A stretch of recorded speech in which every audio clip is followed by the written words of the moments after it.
Всем сәлем, достар. Жақсы.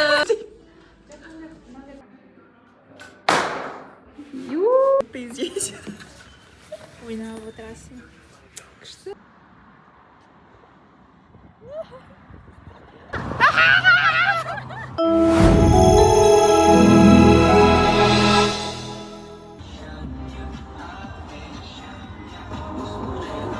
Тамақ ішеміз.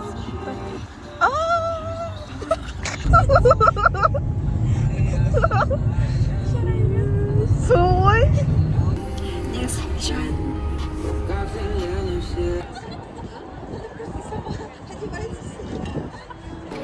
Всем сәлем, достар. Бүгін біз сіздермен тағы да біз Ақпейіл, Аида және Ақпейіл. Я, бүгін біз завтрак ішуге келдік. Бель папаға келді. Тут людей капец много. Ого. Летний вообще бос емес. Но Құдай бізге бұйыртып тұр екен бүгін Әйтеуір бір шықылды. орнымыз бар. Иә, прям уютненький жерден. Комфорттардың арасында. Солай. Бізбен бірге болыңыздар, достар. Бүгін біз сіздерге қызықты. Не айтамыз Ақпейіл? Контенттер күтіңіздер. Бізде енді жоспар бойынша қазір тамақ ішеміз, сосын басымыз ауған жаққа кетеміз. Ай. Ну, в общем, интерьер бізге ұнады. Қазір тамағын көреміз. Қазір барлық завтракты беріп жатыр, бізде сол завтракты ішейік деп жатырмыз. Біздің завтрак келді. Как тебе? Дәмін көреміз. Видите, это халал мясо. Да, халал, говяжьевичный. Халал екен. Рахмет. Андайларға білесің бе? Типа сен сұрайсың ғой біреуден халал ма депші. Сосын ол я десе, если ол халал болмайды. Бірақ сен сұрап ол официант басқадан я десе, халал емес ет жейсің ғой. Это типа күнәні. Да, я. И сол адам білесің бе? Я. А саған да болмайды. Потому что ты спросила. Сұрадың. Я сен сұрадың и саған ответили да. Вот такой вот. Мынау халал екен. Сенейік. Если что, ол дүниеде сен жауап бересің. Все, давайте көрейік. Мынау қалай екен? Тема ма? Мынау сыр ма?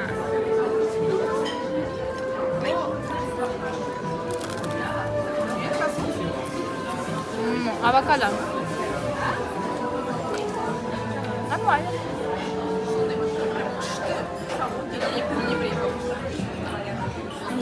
Ақпейіл. Ақша бітіп жатыр, не істейміз? Я вообще. Давай бүгіннен бастап экономдайық. Я.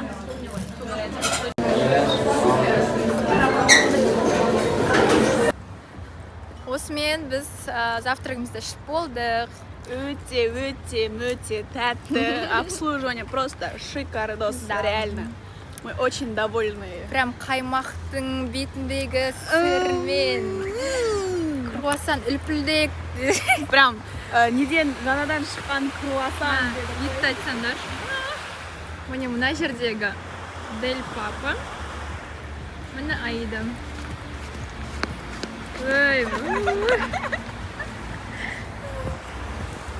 Очень довольны, достар. Кеттік дальше бізбен. Кешке дейін жүреміз. Мы пришли. Покушаем. Ничем. Давай манго маракуйя, емес апельсин маракуйя. Давай манго маракуйя. Все четыре? Спасибо огромное. Спасибо. Ладно. Ну, хорошо, но не апельсин маракуйя намного красивее. Но я хочу манго маракуйя. Давай, сулифа. Сулифа. Жақсы. Апельсин маракуйя әдемі просто. Эстетпіз, эстет. Көзбен жақсы көреміз. Ал қоспа, вообще қоспа надо. Менің авторлық депші. Мен всегда осы ойында ойнаймын. Угадай цифры. Сен көрсетіп қойдым. 81-47 дедің, иә? Мен осы всегда Типа ойнаймын. сен мына екеуін бір қатарға түсті дедің да, сол дұрыс дедің. Иә. Лучше айтпай қоймадың ба өйтіп? Миым ашып. Ақпейіл бір задание шешуде. Мен тауып алдым. 0005. Біз бүгін норм или стрём Вот деп уже ойнаймыз. список вопросов подготовили. Теперь будем задавать друг другу норм или стрём. Так, тез айтып жіберейік енді. Бірінші, Айтып жіберейін. басқаларға өзіңнің фото-видеоңды без фильтра салуға қарсы болу. Жоқ, сама шоу, без фильтра, типа. Стрём. Стрём. Өте. Да. Ну, раз уж түстің, онда ты должна Надо знать, принимать себя.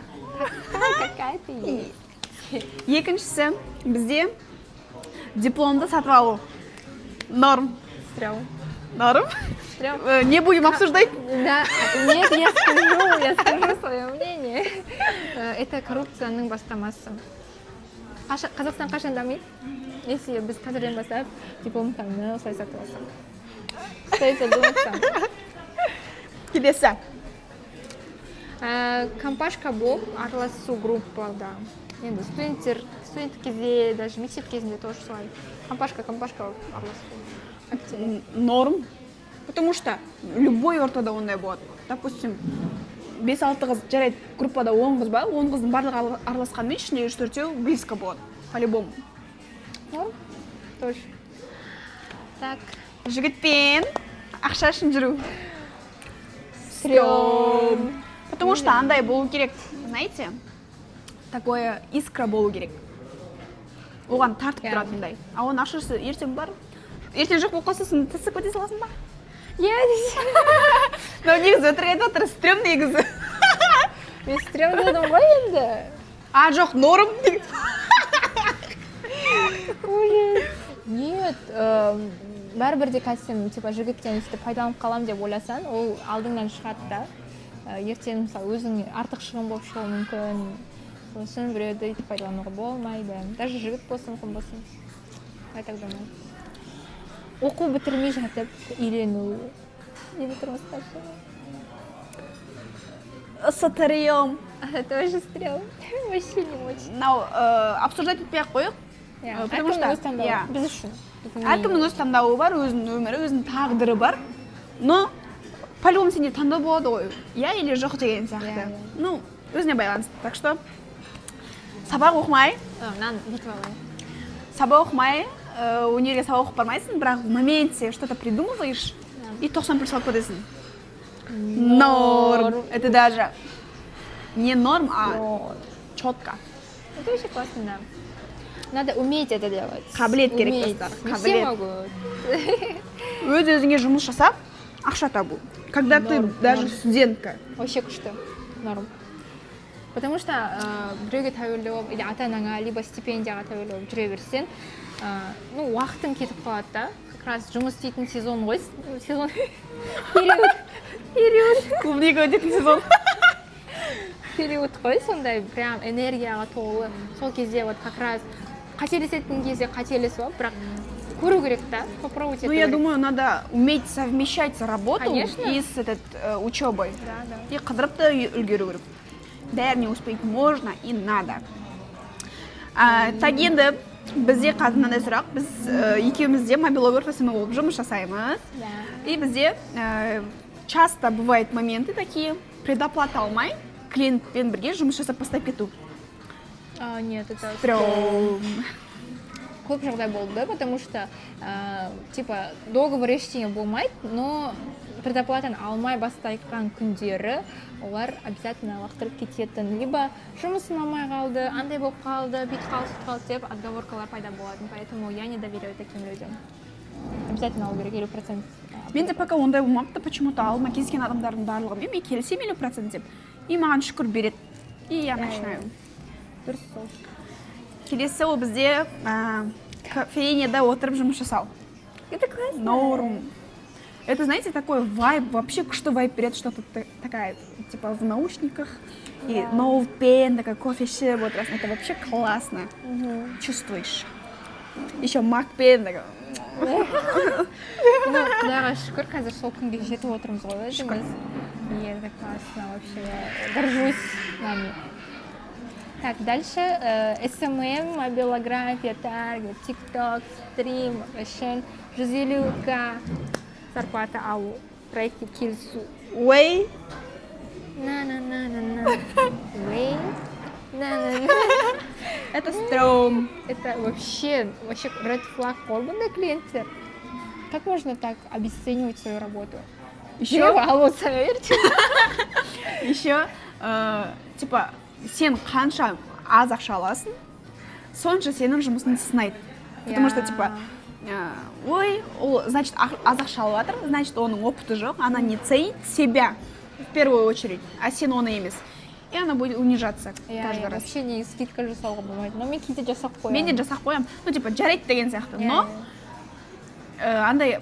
бағаланбайды ол нәрсе бәрібір. 10 мың, 20 мың мен максимум жасаймын. Мысалы, 150 мың дедім бе, жарайды 130 мың. Да? Иә. Мен бүйтемін ғой, әдейі қымбат маған айтамын да.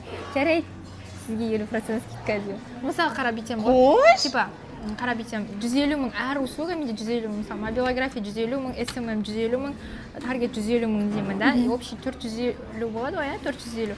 И осының бәрі сізге скидкамен 100 мың. Қалай ол? Так, нормально. Маркетинговый ход. Иә. Ал мен былай айтамын. Бағам 300 мың ғой, просто мен 300 мың деп айта салмаймын да, сөйтіп әкеп айтамын. А мен былай айтамын, мысалға, мен мобилографияға 100 мың алам, SMM мен таргетке 50-50 алам. Потому что мен SMM-ді керемет былай атпайды видеоларым, бірақ у меня очень качественные видеолар. И таргетті новыдан бастадым, и любой адам айтамын. Я начинающий таргетолог, и сол үшін мен осындай бағада аламын деген сияқты. Типа, алдын ала, басын ашып айтамын да, керемет болмайды, мен сол үшін услугама осындай ақша аламын деп. И они соглашаются. Очень правильно, кстати. Вот бізде бітті. Дальше кеттік.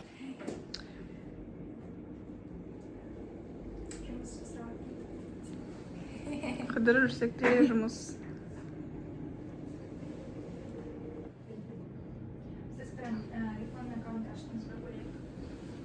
Достарым мына жерде қандай әдемі цветошка. Ал бұлар шыққан кезде былай шығады да.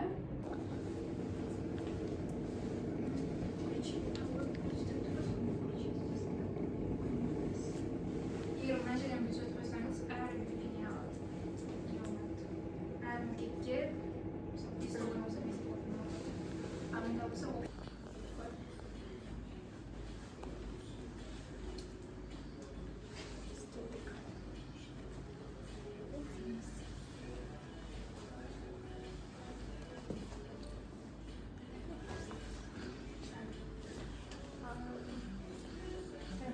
Біз скидкасы қайсы десей?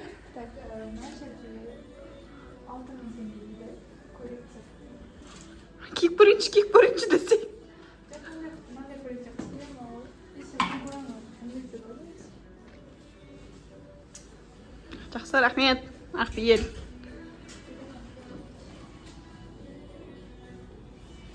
Мұны біз садаға туға келдік.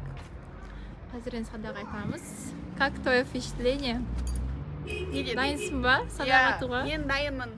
Ожидания болыпты, енді бір күшті. Енді көреміз. Все, мен де бірінші рет садаға атайын деп жатырмын. Надеюсь, получится.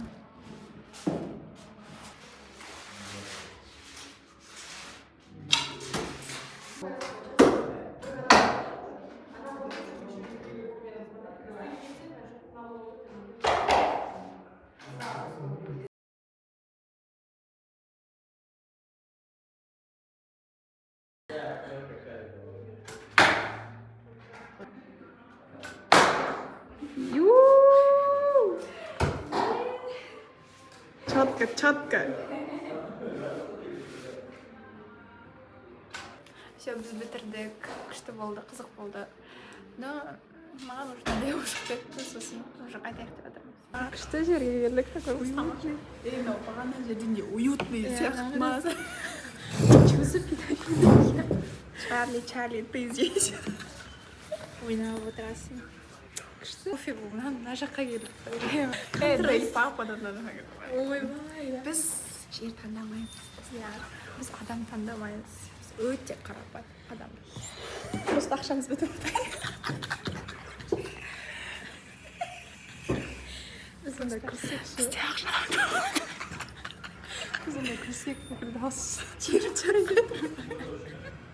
ешқандай прикол айтпаймыз. Кстати, мына жерде бір бала бойдақ дейді, повары. Что-то әдемі екен. Айтпа, сол айтпай тұрмын ғой мен. Үндеме. Жоқ, симпатичный бала. Шынымен әдемі екен. Еще қарап қояды бізге. Бізде келді, вообще классно. Вкусно очень. Рахмет ағай. Ағай, рахмет. Ағай, сәлем деп жіберіңіз. Ал. Біздің блогтан сәлем деп жіберіңіз. Ассалаумағалейкум. Солай. Вкусно. Еще ана ағай да күшті екен. Приколист. Иә. Давай, ас болсын. Достар, осымен бітті. Не? Ей, не болды? Басынан түсірші, мен түсінді ғой. Достар, вот біз бітірдік, енді тамағымызды ішіп. О май гаш.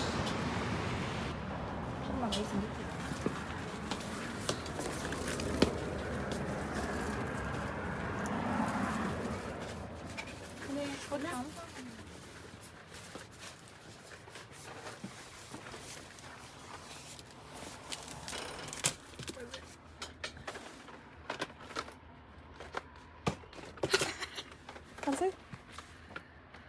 Жоқ, сәті шығар.